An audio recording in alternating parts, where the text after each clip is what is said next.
Looking to learn life lessons without going through the experience? You've come to the right place. Welcome to Hidden Struggles with your host, Lady C. Living in fear. The psychology of paranoia in Jehovah's Witnesses.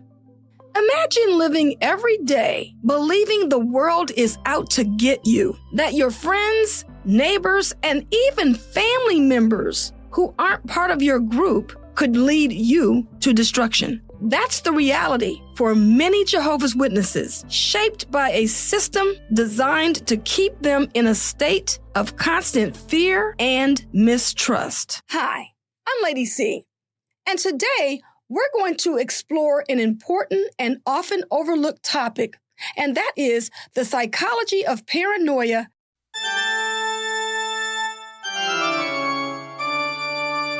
and how it relates to Jehovah's Witnesses.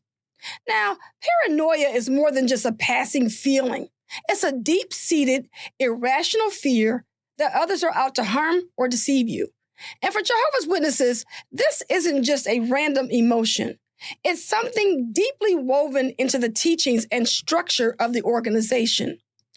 Understanding how paranoia works in high-control groups like Jehovah's Witnesses is key to unpacking the mental toll it takes, and more importantly, how individuals can begin to heal and move forward. Let's get started by defining what paranoia is all about.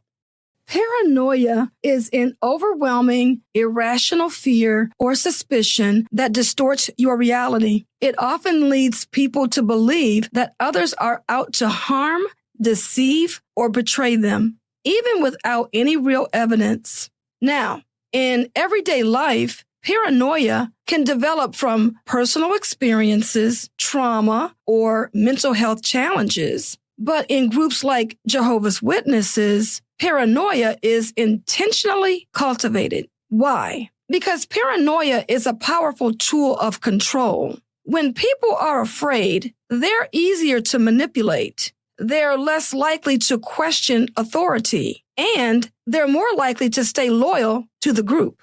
So how do Jehovah's Witness teachings foster paranoia? Jehovah's Witnesses are taught to view the world as dangerous, untrustworthy, and ultimately controlled by Satan. Let's break down a few key ways this paranoia is instilled. So let's talk about the psychological impacts on its members. Number one, the world lies in the power of the wicked one narrative.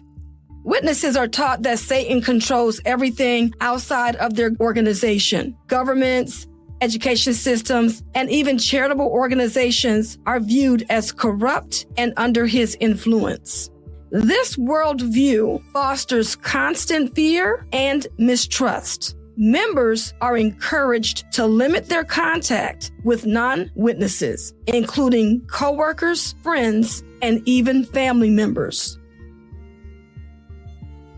Number two, the persecution complex.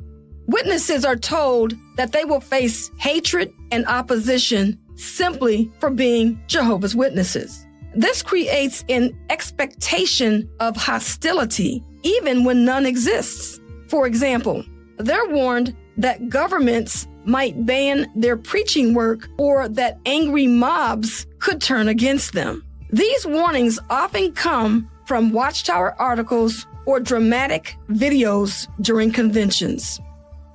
Number three, fear of apostates. Former members or apostates are portrayed as dangerous liars who are controlled by Satan. Witnesses are warned to avoid anything written, recorded, or even mentioned by an apostate. This fear keeps members from critically examining their own beliefs. They're too afraid to listen to someone who might offer a different perspective. And number four, the culture of self-policing. Witnesses are encouraged to report one another for perceived wrongdoing, whether it's missing a meeting or watching inappropriate movies. Members know they're always being watched. This creates a culture of suspicion where even close friends and family members are viewed as potential threats. Living in this environment of fear and mistrust has serious psychological consequences. For example, number 1, heightened anxiety. Members are constantly afraid of doing something wrong. They worry about being punished by God, shunned by their community, or even losing their chance at eternal life. Number 2, there's a deep mistrust of others. Because of the self-policing culture, members may feel they can't fully trust anyone, not even their closest friends in the congregation. And number 3, there are long-term mental health effects. Even after leaving the religion, many ex-Jehovah's Witnesses struggle with paranoia, anxiety, and even PTSD. They may find it hard to trust others or to shake the fear that they're still being watched or judged. Now let's talk about breaking free from the paranoia.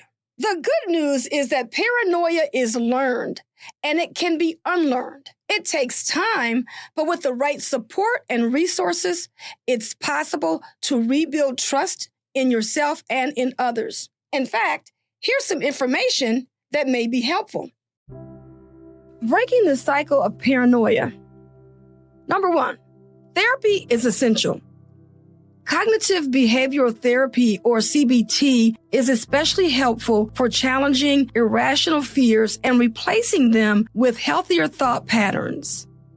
Number 2, education is key. Learning about high control groups, critical thinking, and mental health can help you see through the fear-based teachings and reclaim your sense of reality. And number 3, reconnecting with trust. This might mean slowly building relationships with safe, supportive people. It might also mean joining a community of former members who understand what you're going through. Breaking free from paranoia is like stepping out of a shadow. You begin to see the world for what it really is, not through the lens of fear, but through your own clear and confident perspective. So to wrap up, paranoia in Jehovah's Witnesses isn't accidental. It's a product of teachings designed to isolate and control. But freedom is possible. If you've experienced paranoia in a high control group, I want to hear your story. Let's start a conversation in the comments about healing and hope. Remember, you're not alone in this journey. Together, we can unlearn the fear and rebuild our trust in the world and in ourselves. So if you found this video helpful, don't forget to like, subscribe, and share it with someone who might need it. Until next time, take care of yourself and keep moving forward. This has been Lady C, and I'll see you on the next one. Thank you so much for tuning in to Hidden Struggles with your host, Lady C. Remember to like, share, and subscribe to stay connected with us.